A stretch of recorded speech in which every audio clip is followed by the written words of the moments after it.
Menko Perekonomian Airlangga Hartarto mengatakan anggaran makan siang gratis yang telah masuk dalam pembicaraan APBN 2025 adalah Rp15.000 untuk setiap anak di Indonesia.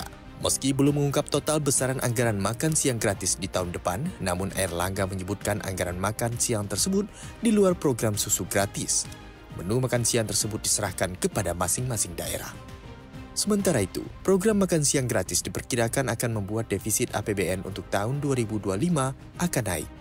Untuk tahun 2025 sendiri, defisit APBN dipatok pada rentang 2,45 hingga 2,8%. Menurut Menteri Keuangan Sri Mulyani, APBN 2025 juga harus mengakomodir program dari Presiden terpilih 2024. Pemerintah kini menunggu hasil Komisi Pemilihan Umum, selanjutnya dimulai pembicaraan dengan tim pemerintahan baru. Sebelumnya dalam sidang Kabinet Paripurna, Presiden Joko Widodo meminta rancangan APBN 2025 disesuaikan dengan program-program calon presiden terpilih.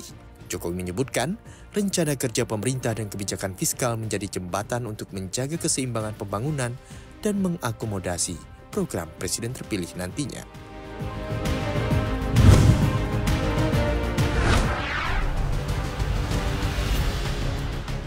Pemerintah memutuskan menambah penugasan impor beras kepada Perumbulok sebanyak 1,6 juta ton untuk sepanjang tahun ini.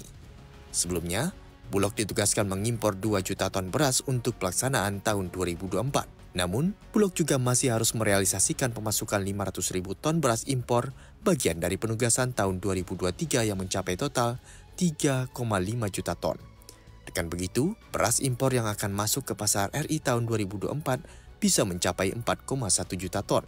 Direktur Impor Ditjen Perdagangan Luar Negeri Kementerian Perdagangan, Aris Sulistyo, neraca beras nasional tahun ini tercatat ada 7,89 juta ton beras stok akhir tahun 2023. Sementara kebutuhan nasional tahun 2024 diprediksi mencapai 31,21 juta ton dengan taksi produksi mencapai 32 juta ton.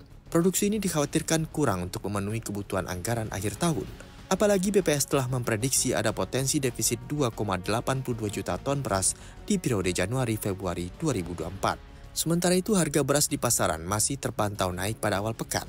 Mengutip panel harga Bappenas, harga beras premium naik Rp70 ke Rp16.370 per kilogram dan beras medium naik Rp50 ke Rp14.300 per kilogram. Sepekan lalu, harga beras premium tercatat Rp16.090 per kilogram dan beras medium di Rp14.080 per kilogram.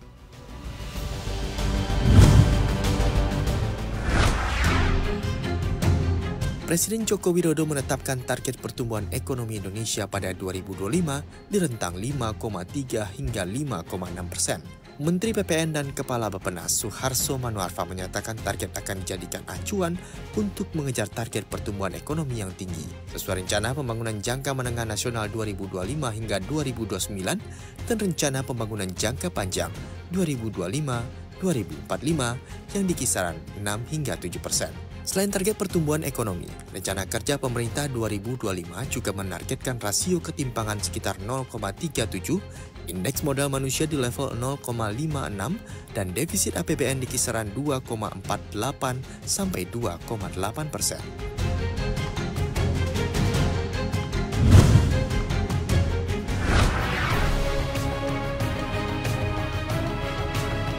Pemerintah memastikan 6.000 orang aparatur sipil negara termasuk pegawai negeri sipil dan TNI Polri akan pindah ke Ibu Kota Negara Nusantara atau IKN pada Juli 2024. Menteri Pendayagunaan Aparatur Negara dan Reformasi Birokrasi, Abdullah Azwar Anas menyatakan, jumlah aparatur yang pindah akan disesuaikan dengan tempat tinggal yang tersedia, yang saat ini sedang dikebut oleh Kementerian PUPR. Azwar juga mengaku sudah mengantongi nama-nama pejabat eselon 1 dan 2 di tiap kementerian atau lembaga yang akan berangkat ke IKN. Nantinya ASN akan pindah dalam 2 tahap. Untuk tahap awal, akan dikhususkan untuk menyiapkan upacara bendera pada 17 Agustus 2024. Sementara itu, tahapan kedua akan dipindah pada Oktober dan November 2024.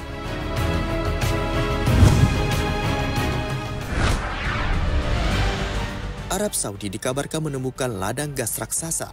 Ladang gas jumbo itu ditemukan di lapangan Jufurah milik perusahaan negara Aramco. Menteri Energi Arab Saudi Pangeran Abdul Aziz bin Salman menyebutkan ada tambahan 15 triliun kaki kubik gas alam dan 2 miliar kondensat ditemukan di lapangan darat. Pangeran Abdul Aziz mengatakan cadangan di Jufurah telah mencapai 229 triliun kaki kubik gas dan 75 miliar barel kondensat. Lapangan Jufurah non-konvensional yang terletak di tenggara lapangan Gawar di Provinsi Timur Kerajaan tersebut. Lapangan tersebut memiliki area seluas 17.000 km persegi. Produksi gas alam di Jufurah diperkirakan meningkat menjadi 2 miliar standar kaki kubik per hari. Gas serpih pada tahun 2030 dengan 418 juta standar kaki kubik per hari, etana, dan sekitar 630.000 barel per hari gas cair dan kondensat.